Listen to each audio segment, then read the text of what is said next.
been a hot minute, y'all. It is time for a garden tour, so let's check out the Head Kicks garden and see what's growing inside. To start, we've got a ton of beautiful flowers, and disclaimer, I have not cleaned up anything or tidied anything or done anything in about 2.5 weeks because I moved, and then my husband had a UFC fight and we were out for a week traveling. Whoop, whoop. So this is a very raw look at my garden. Let's check it out.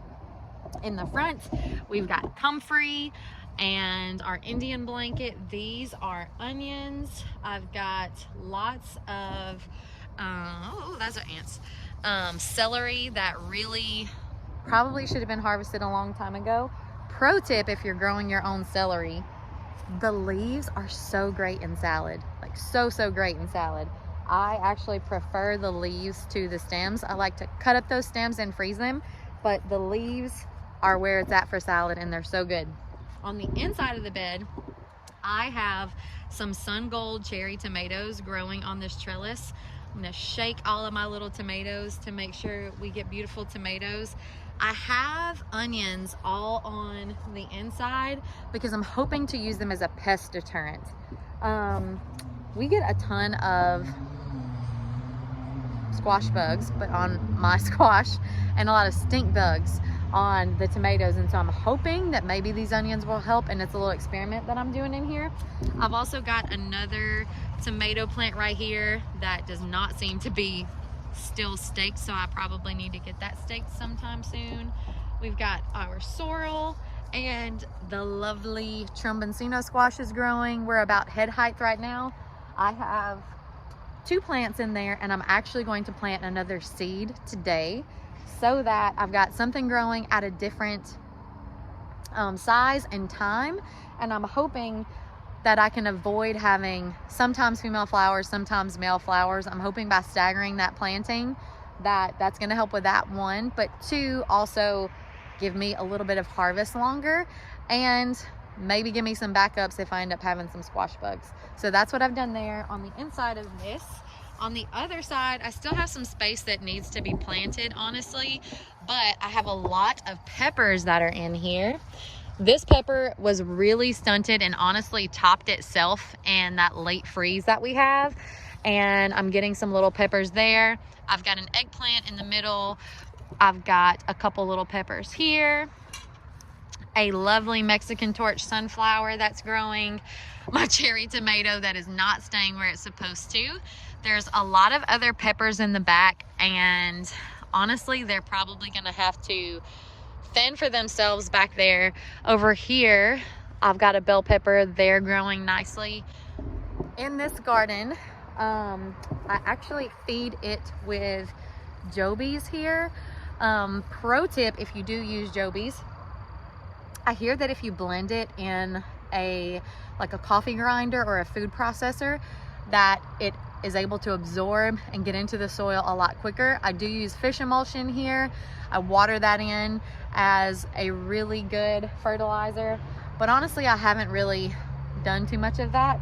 And I have this whole space here that I still have to plant, so I'm gonna have to get something in there soon. If you got ideas of what should go in here, I would love to know.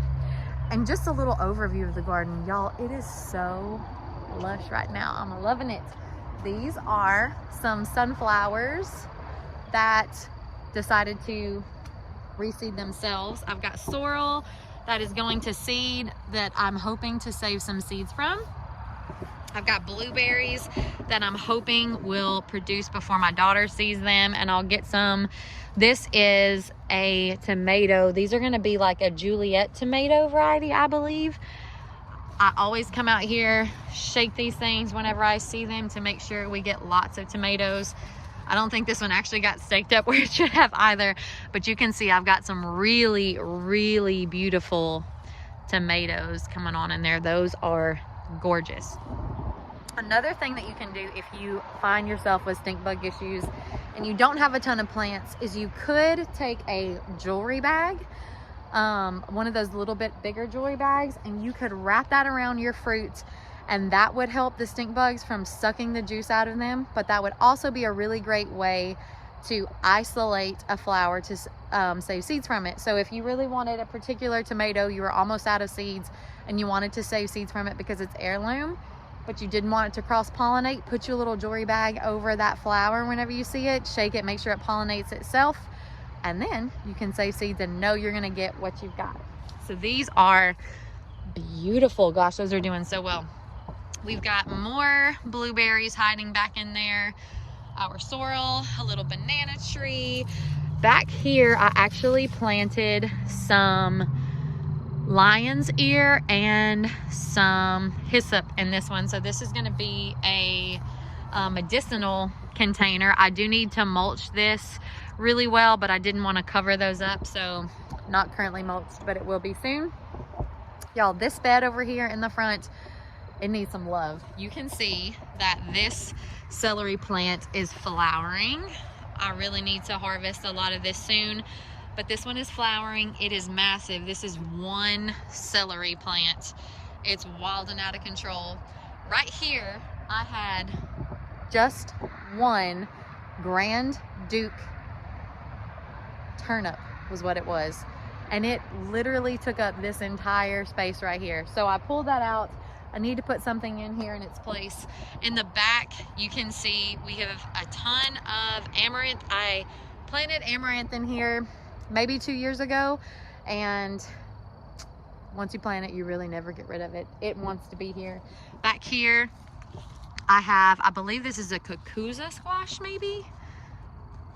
I've got a couple little flowers that are coming on. I'm really hoping this will climb this side of the trellis. I really need to help that up. I'll kind of weave it through in a little bit. We've got so many salvias that just came from the front of this bed. They were here, they reseeded themselves all in the bed, and honestly, they're so beautiful and the pollinators have been loving them that I'm kind of just leaving them. Lots of sorrel in the front. Ooh, my Mexican torch sunflowers are back. This one is yellow, the yellow torch sunflower. Y'all, if you're not growing these, you really should be. They are wonderful, wonderful plants. Another variety of the Indian blanket. This one might be a weed. I might have planted something there. I'm gonna have to check that out. I honestly don't remember what that is. More of the salvias have just come and filled in. The amaranth is in here. I was really hoping, if you remember, right here on this corner was my Sugar Rush peach pepper, and it's come back every single year. I cut the roots down here. This has a massive root system, and I was really hoping it was gonna come back this year, and it hasn't. I'm still gonna give it a little bit of time because it's been pretty cool. Our nights have been in the 50s lately, but I don't know that the Sugar Rush is coming back this year. I am probably going to learn how to eat this amaranth because it's here with a vengeance and it wants to be here. And those are really honestly the plants you want in your garden. You want to have the ones that want to be here, not the ones that are difficult that you got to force in your place. So in here, in this container, I've got a lot of black-eyed Susans, more black-eyed Susans here. I've got some gorgeous sunflowers that are open. I did plant some other medicinal things in here, so hopefully they'll be coming soon. Here, this bed, it's the first year that it's doing great, and I am so excited. Yeah, go ahead, buddy. This, I believe, is also a Juliet tomato. I don't see any. Oh yeah, yep, it sure is. This Juliet is doing so well for me.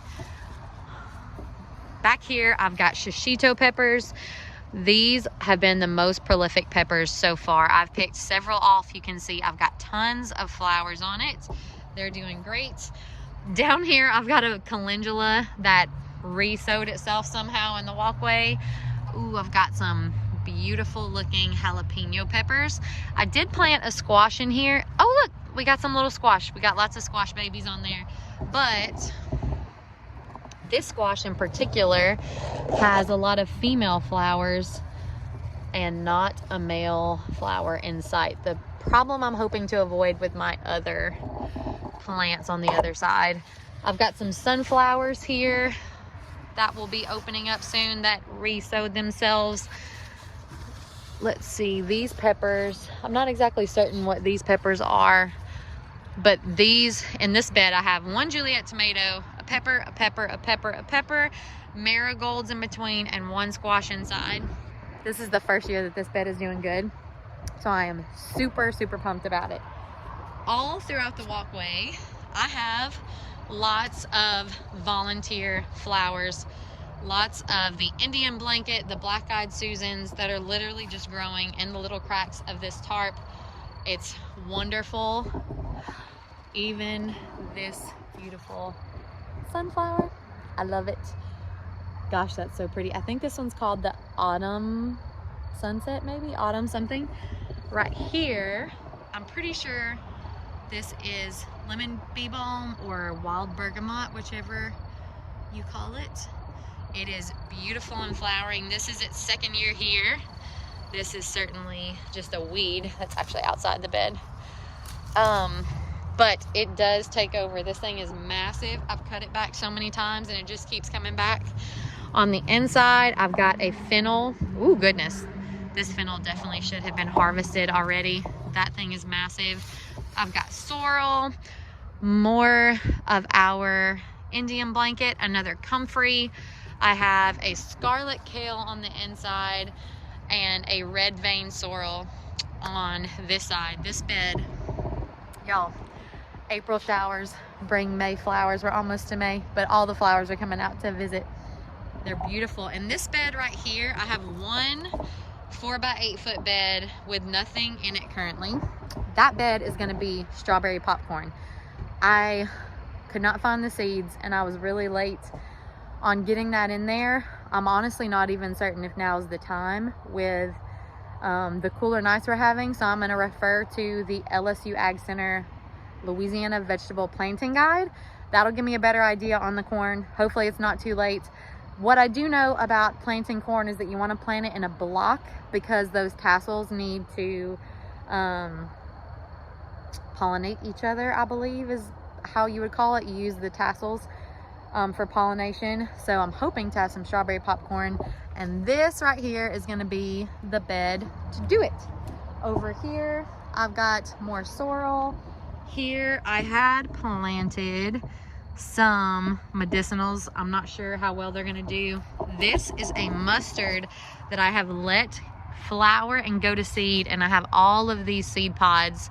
I have been saving seeds from my mustard. This will be the third year and using those, and I'm really trying to push it a little further and further every year. I'm hoping that I'll get a mustard that can tolerate the heat a little bit more. I don't know if it'll really work, but I'm all about saving seeds. So that's what I'm doing with my mustard. Back here though, let me show you something that has been a really fun experiment. This is a broccoli plant. Look at this stalk, y'all. I have a very large hand for a female. This stalk is massive. This is the second, coming into this fall will be the third fall that this has been in here. I wanted to see if I could get broccoli shoots the second year. So I left this stalk in here and I thought, let's just experiment and see what happens. I did not get any broccoli, but I got tons of gorgeous broccoli greens that were just as good as the first year. And so this is behind this trellis and really kind of out of the way. It's growing out of this bed. So I just keep leaving it. And when the caterpillars show up in the spring, I let them have this as opposed to munching on some of my other stuff. So this has become a trap crop and a source of greens for me that I don't actually have to plant. This will be the third fall if it still grows, and I'm just gonna keep pushing it for as long as it will provide for me and see what happens. All of this sorrel is going to seed. I'd like to save seeds from it. These Indian blanket are gorgeous. This is actually the first place that I planted Indian blanket in this garden, and I didn't realize how prolific it was, and it has spread all over. This is a native plant to our area, and it will literally grow in the sidewalks over there with no love, with no water. If you need a flower in a space to fill out something, landscaping in front of your home, something that's native that the bees are gonna love, Indian blanket is one of those winners for you. I've got more sorrel, I've got some volunteer sunflowers, more volunteer sunflowers, and black-eyed Susans. And in the last bed in the garden, I have some really, really gorgeous dinosaur kale. This kale has been in here since 2019 when we moved our business here.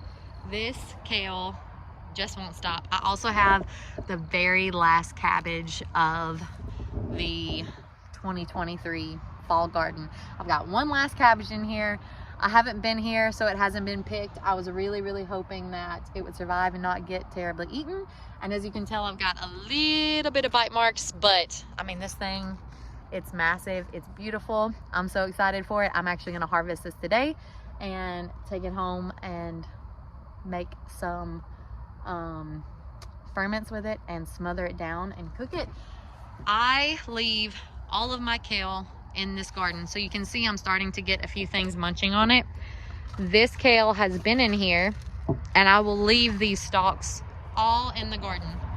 And you can see I'm starting to have pests. I don't do anything for this, and that's because I let this be my trap crop in the spring.